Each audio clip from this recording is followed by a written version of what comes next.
Hi everyone, thanks for joining us here today. As Jordan said, we created our first Anansi app this year and released it, which was a fun adventure for us. So I'm going to take you guys through it. I'm hoping this will be about a half-hour presentation and leaving lots of room at the end for any questions that hopefully I can answer for you. So here we go, Adventures in Appland. I'm going to go through a brief outline. I'm going to talk to you basically about how we went from concept into completion, give you a brief overview of the timeline. I'll talk to you about some of the main things that we were considering when we were deciding to create the app. And then I'm going to go through some of the stuff that we learned, some of the big takeaways for us, because this was our first time doing it and we really didn't know what we were getting ourselves into. And then we'll have time at the end for questions. So, how did we get from a giant jumble of ideas and possibilities to a concrete product available in the App Store?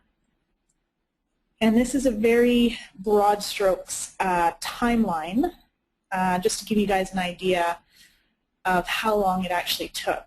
And when I was writing up the description for this app, for this webinar, sorry, I was remembering that we had come up with the idea in late 2012, and when I was going back through some of my early documentation, I realized it was actually the spring of 2012 that we had this initial idea. We thought, wouldn't it be great to do an app? So, you know, in addition to everything else I was doing at the time, this was kind of a side project. So I slowly started doing some research. I had no idea where to start. We'd never worked with an app developer before. No one I knew personally had worked with an app developer before. So we started asking for recommendations, just Googling, looking on the App Store for any apps I liked the look of that I thought might somehow relate, be comparable to what we were thinking, trying to figure out who developed those apps. And so throughout that summer and into the fall, I started contacting people mostly for information, because I really didn't know what we were asking for or how to talk to people about the possibility of creating an app for us. It was kind of like hiring a contractor to do work in your home. Like, I didn't know who to trust. I didn't know where to look for, you know, a reputable app developer. So we were really relying on recommendations. I had mixed results from the companies that I was just cold calling. Some people never got back to me. Some people would give me kind of boilerplate email answers that were basically just about how fabulous they were as app developers, not really answering any of the kind of concrete questions I'd been asking in my information request. A couple of people were really anxious to talk to us, but it was basically just a sales pitch. I had coffee with people, we had people to the office, it was all very informal, and it wasn't until early 2013 that we got a really solid recommendation from kind of a trusted source of the company. The company we ended up going with was called Critical Mass, and they had never done anything like this before. And I found when I was doing my, sorry, I just jumped up on the screen there. Found when I was doing my research into comparable apps, there weren't any apps out there already that looked exactly what we were thinking of doing. So there was no, you know, concrete app developer to go to try and get them to replicate it. So we met with Critical Mass in March of 2013, and they were so keen on the idea of doing an app for us. They hadn't ever done anything related to books or publishing before, but their enthusiasm was something that really sold us. So we met with them, we decided to go with them, and within a month we had an approved project brief.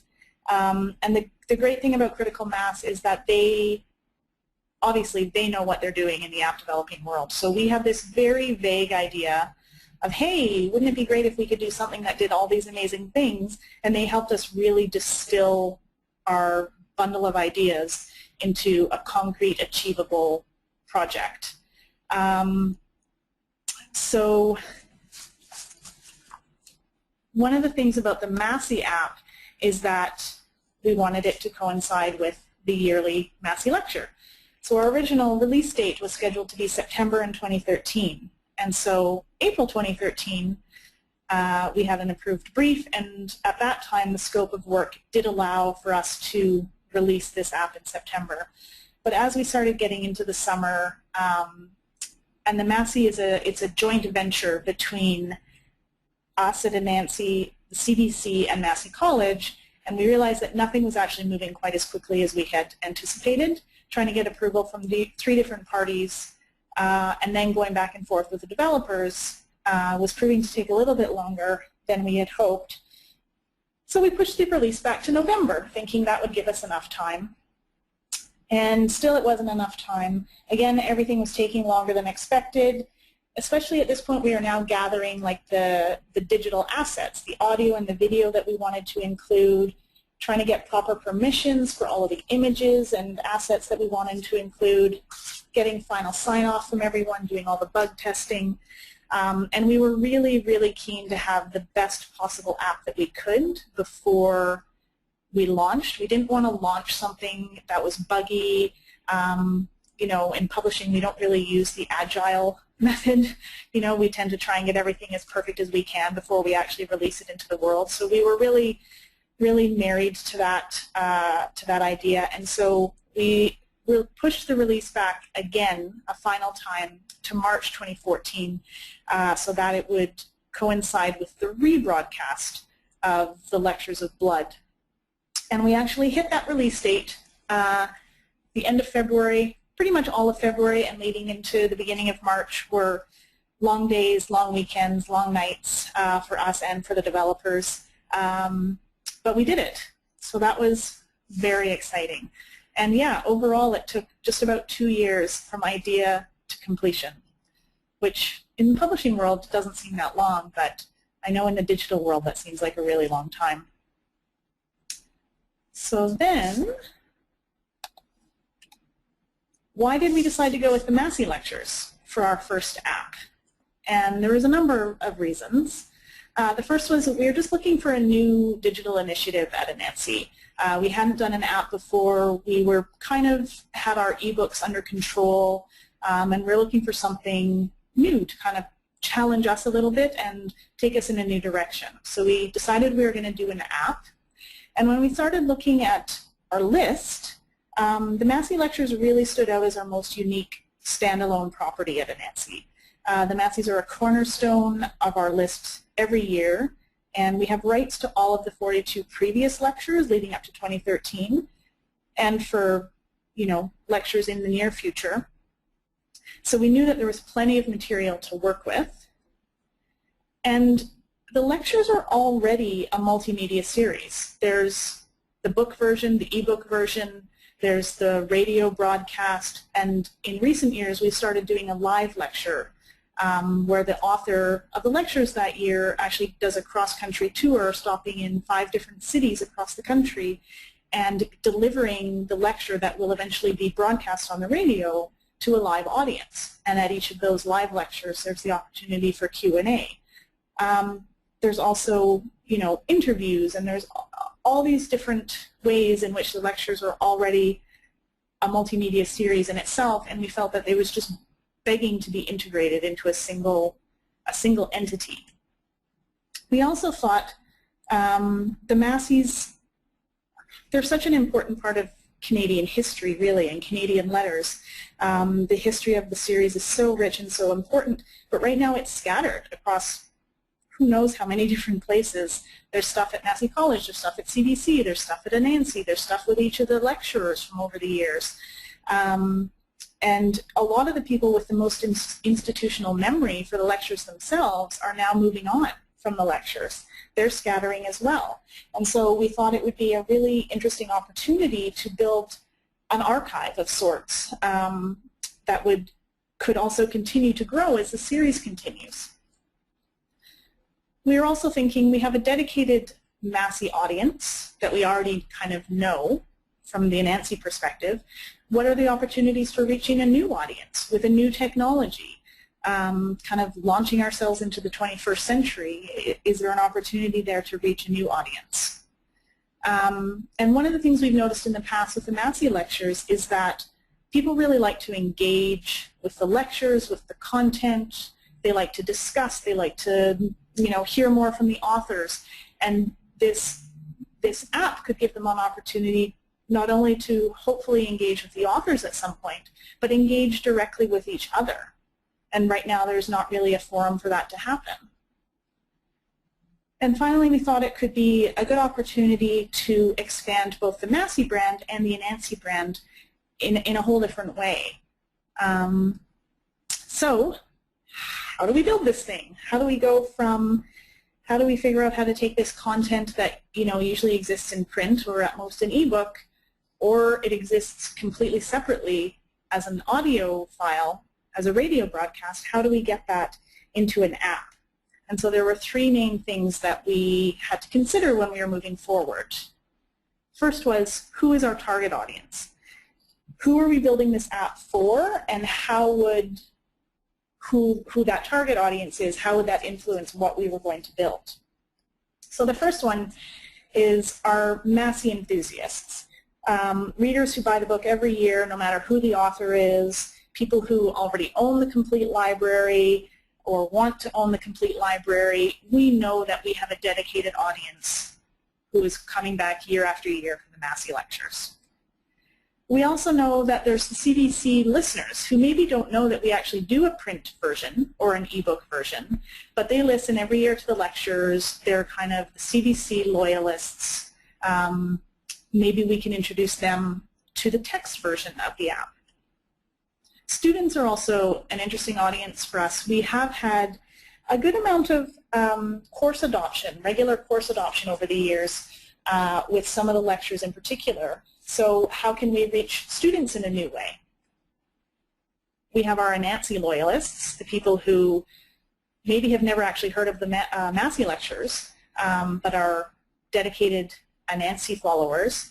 I think there's probably also a good amount of crossover between the Anansi loyalists and the Massey lecture enthusiasts. And then fans of the authors, people who've never heard of the Massey lectures, but know Lawrence Hill, know the Book of Negroes, know Margaret Atwood, but didn't know that she ever did a Massey lecture. How can we reach those people in a new way and let them know about the lectures? So these were all really important things to consider, because whatever we created had to appeal not just to one of these groups, but to each of these groups. And this really informed our conversations about what kind of functionality to include, what kind of content and how much of it, what our pricing structure would be, and where would the app be available. So these were the the target audience. These were the people we were coming back to time and again when we were thinking about how we were going to build this app. So the next big conversation for us was which device or which devices would we make the app available on, and which platforms. So taking into account who we thought our users would be, we then looked at e-reading and app download stats. So as of 2013, what this slide is showing is that the vast majority of e-reading done on devices that support apps was done on tablets.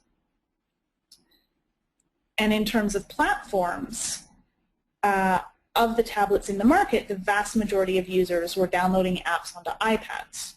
And there was also research that showed that iOS users were more willing to spend money on apps, and that Apple tended to attract more engaged and higher earning users. So when we put these together, thinking about who our market was, we decided initially that the app would be available only through Apple and only available through the iPad. This was also taking the costs into account of what it would cost to create, multiple versions of the same app for the different formats. And so we decided to go just within Apple, just through the Apple App Store and just for the iPad to begin with. We do have plans to make it available on other platforms in the future. So we're just going to kind of have to see how this goes and whether or not we actually make any money off of it, which, we're all very hopeful for. So finally, we had to decide what kind of pricing structure we wanted to use for this app. And when we first had this idea in spring of 2012, we had originally talked about the idea of a subscription-based app. So the app would be free to download, but you wouldn't really access any content unless you paid a subscription. And this, we didn't really know what we were doing. We didn't know what the end product was going to look like at that point. We didn't have a developer. And as we got further and further into the process and had more conversations with Critical Mass, we realized that a subscription model probably wasn't the best for us.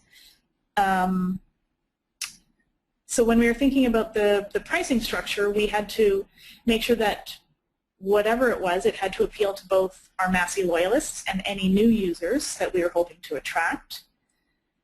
And we really had to determine what the value of the added content and added functionality was. So this app was going to be the first time we were bringing both the book and radio versions of the lectures together in one place. So you could read, you could listen, you could switch between the two.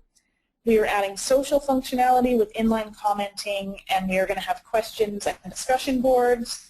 And we were going to go beyond the lecture by including audio and video interviews, talks by the authors. And so trying to come up with, what was all that value, what was all that added content worth? There was also the idea of cultural currency. What is the cultural currency of the Massey Lectures? What value does this app have as an archive of sorts, bringing all of the disparate elements of the lectures together in one, hopefully easy to use and easy to reach place? And we also needed a pricing structure that was going to allow us to update the app, regularly add new content, and we didn't want to have to change the pricing structure. So we went back and forth quite a number of times, and what we settled on is what's called a freemium structure with in-app purchases. So the app itself is free to download, and there's actually a fair amount of content that's free to the users before they ever spend any money. People could download the app and get quite a lot of content and never spend any money. It's not our hope for a user, but we wanted to make sure that there was a good balance.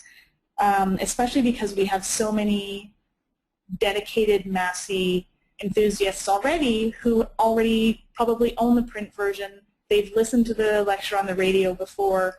They know that you can go to the CBC website and listen to some of the lectures. Maybe they also have the ebook version. So they might not want to actually go purchase yet another version of the lecture, but they might want access to the value-added content, or at least some of the value-added content.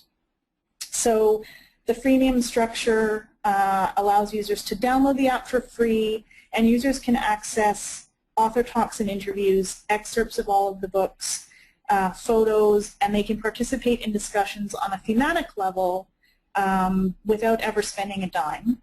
And then to unlock the full versions of the text and get full access to the audio versions of the lectures, and to participate in any lecture-specific discussions, then the users have to purchase the lecture. When we were having our initial conversations with Critical Mass as well, we talked about the idea of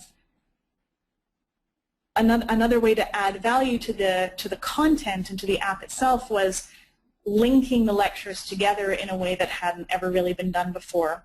So this was an idea that the developers came up with for us, which was fantastic. The idea of going through each of the lectures and pulling out common themes and bundling lectures together around those common themes. And we thought that it was just a different way of engaging with the material and a different way for users to interact. So that's how we came up with our pricing structure. Finally, what did we learn? So it was a big, long process. There were a lot of different people involved at a lot of different points. And I'd say for us, the biggest takeaway was finding a developer that we trusted. The number of people I had either had email conversations, phone conversations, or meetings with prior to us deciding to go with Critical Mass, like I said earlier, it's kind of like looking for a contractor. at the end of the day, you just have to hope for the best. So if you get a good feeling of the person you're working with, if you feel like you can trust them, not only their references, obviously you want to do some research into who you're hiring and know that they have successfully worked with other people. But we were trusting them with our idea because we really didn't know what our idea was going to be in the end. So we were trusting them not only to do the work, but to help us get the best app that we could and help us really conceptualize it. And I think what worked with Critical Mass is they were so excited about the idea of working with the Massey Lectures, and they brought so much to the table that we had never even thought of. So they're the ones that came up with the idea of these thematic links between the book. And so they organized, they had I can't remember what his title was, but he was basically the project content guru. He's someone who works as a developer for Critical Mass but has an interest in the Massey Lectures. I think he has a PhD in anthropology or something. I'm not quite sure how he ended up working for an app developer, but he basically took this on as his baby project.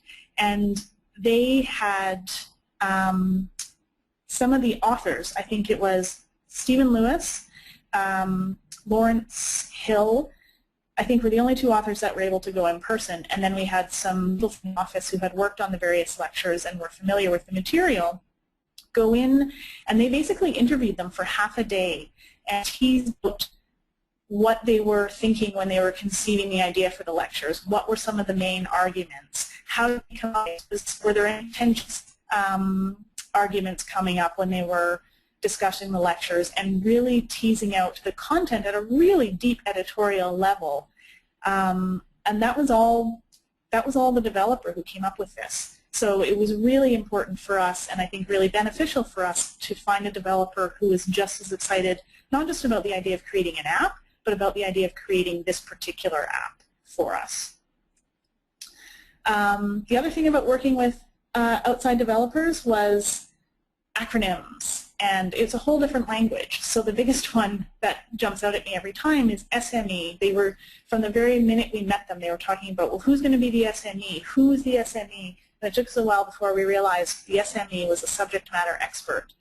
And this is just a bit of a guide to it. We basically were learning a new language as we went. And we were learning a new working approach. They have a totally different kind of project management style than we do at Anansi, and that I imagine a lot of other smaller publishers do. You know, we have our schedules and we have our dedicated departments, but we're a little bit loose on how things go as long as things are sticking to the timeline. But working with the app developers was really an education in how a more corporate environment works and how the kind of digital native environment works. And the app is always a work in progress. From the minute we signed off on the scope of work until today, where we haven't worked on the, done any updates for the last couple of months, the app is still a work in progress. I learned a lot about the idea of agile developing, which I'm sure some of you have heard about, especially if you work with ebooks. There's lots of talk about whether ebooks should work in a more agile way, in that you're just constantly iterating. Everything is constantly happening at the same time. It's not a linear process. And personally, I am a linear thinker, so it definitely took a little bit for me to get my brain around. I felt like sometimes I was having to play catch up because I couldn't quite keep up with the dynamic, agile development. But it's unlike a book where once it's printed, yes, you can always do a reprint. You can always update your ebook if you want to, but a lot of the time you don't. But an app, one of the big things is if you don't update it, it stagnates and it basically just gets buried in the App Store. So you have to think of it constantly as a work in progress. The other thing that was a big learning point for us is we have our relationship with Apple for distributing our ebooks, and when we initially set up our app developer account, which Critical Mass helped us through, we signed up for our app developer account using the same Anansi email address as we had when we signed up for our iTunes Connect for Books account, and we ended up in a whole heap of trouble because the two accounts can't speak to each other. They have to be completely separate. So if anyone is thinking of doing an Apple app, I would recommend ahead of time that you know which email address you're going to use so that you can set up your accounts and not have to be backtracking at the last minute to make sure that it's all going to work. That's pretty much it. If anyone has any questions, I'm happy to hear them now. I hope this has given you a bit of an overview of what the process was like for us. I wasn't sure how much detail to go into, so I'm hoping that you guys will be able to tease out some more information from me. So thanks for letting me talk to you today, and Jordan, I'll hand it back over to you. I had a question, Erin, as I was watching your presentation. How did you sort of define success, I would say, I guess, for this app? Were there a few different things you were looking at, certain goals? Yeah, that's a really good question, Jordan. And it's something that we still haven't quite decided on, because this really, as much as we want it to succeed, this really was an experiment. So for us, one of the initial indicators of success was going to be initial downloads. So what kind of response were we going to get right off the bat when we had the rebroadcast happening and we had all of the PR going out with the initial launch. Right. Obviously we have hopes for revenue, but we weren't really basing our whole success on actually making money on this. It costs more than we were expecting, and yeah, I mean, I don't think we're ever going to see the kind of success we would, in an ideal world, hope to see with the revenue part of it. So it was initial downloads. It was also engagement, user engagement. So there's a lot of social functionality built into the app. There's a lot of opportunities for users to engage with each other and to engage with the content and the text. So that's another metric for us. The third one is going to be if we can get any kind of uptake in the student or academic market. Right now, we do have some course adoption with specific titles in the Massey Lecture series, and just, as historically happens, the professor of that lecture orders 20 books for that seminar, whatever it is. But we're wondering if there's an opportunity here for, if people are using iPads in the classroom, for the class to engage with whichever lecture they have on their syllabus, to engage with that a little bit differently. Yeah, that sounds good. All sorts of different metrics there to look at, especially since it was sort of a first dive into the app world. Exactly. Speaking of that, would you go through the process again to create another app? That's a very good question. I don't think we're scared off of the process. We might be a little bit scared off by the costs. And I don't know that we have another Anansi property that seems as perfect for developing into an app right now. We're not really that interested in developing standalone book apps, just because we haven't seen a whole lot of success elsewhere in the market with those. So the potential return on investment, monetarily or otherwise, doesn't really fit for us. So on the Anansi side of things, I don't see it happening anytime soon, no. But you never know. Sarah could come back next week from BEA and have brand new ideas, and we'll be back on the app train again. And once again, if you have questions for Erin while she's on the line, you can send them in by typing them through the question widget of GoToWebinar, and we'll get to them as you send them in. Another question for you, Erin, is just me again. Was there any other apps in the marketplace that you looked at specifically that were sort of a big influence for you in terms of like the goals you had in mind, the experience you wanted from the Massey Lectures app? Yeah, there really wasn't. When we came up with the idea for the app and I started doing some research, the two that were kind of the most possibly relevant at the time were the TED Books app and the Comixology app. And the only reason those were really relevant is because they were both storefronts. They were both free apps to download with in-app purchases. So that's, we kind of thought that, or actually the TED Books I think is a subscription. Comixology is in-app purchases before they got backed by Amazon. So we knew that we wanted to have a storefront of some kind, but we also knew that we wanted to have other ways of engaging with the text. They both also had in-app readers, which was something we were interested in having as part of our app, a built-in e-reader that was kind of customized for that experience. But neither one of those apps really had the value added or the social components, the added like audio or video or content or any kind of user interaction that I was noticing. So there wasn't anything that I found that really captured kind of the broadest possible ideas that we had for the app at the time. There was a couple of other like enhanced ebooks, so standalone book apps that I found interesting. One of them was the Alice in Wonderland app, and the other one was the Fantastic Flying Books of Mr. Morris Lusmore. So in terms of enhancing the text itself, adding animation and all that kind of stuff, those were some of the ideas. What was one of the? Oh, Harlequin has an app, and I don't even actually know if it's a storefront or if it's more just like a browsing opportunity for readers. So yeah, there was a handful of apps we were looking at, but there was nothing that really captured everything that we were hoping to do.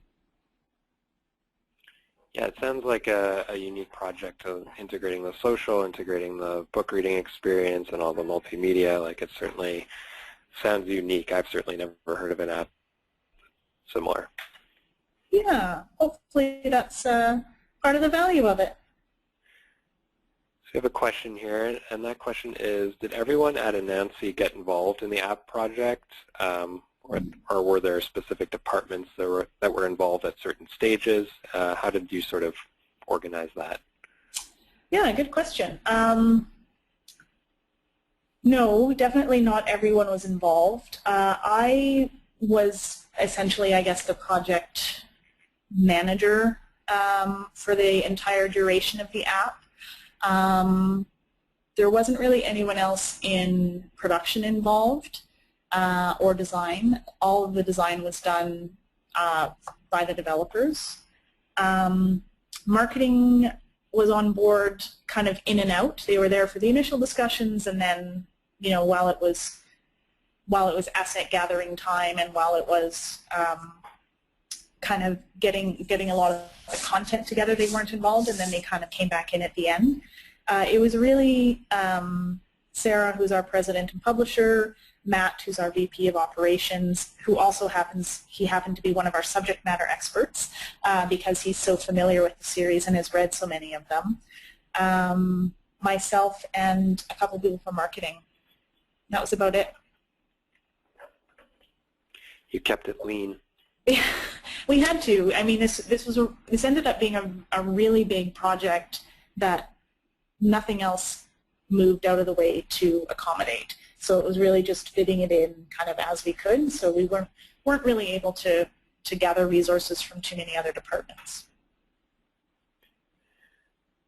The next question is, for adding future lectures, would Anansi have to supply the content to the developer and presumably have to pay for that content to be added by the developer, or are they able to update content on your own?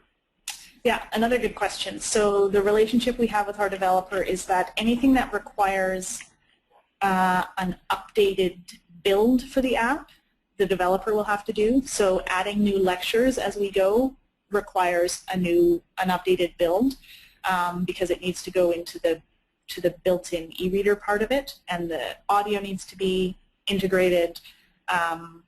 What we can update on our own is all of the outside of the actual lectures that are in the e-reader, so all of the descriptive copy, title copy, author bio, the arguments, the discussion questions, all of that kind of stuff we can update on our own. We can add video and audio content that isn't the radio broadcast of the lectures.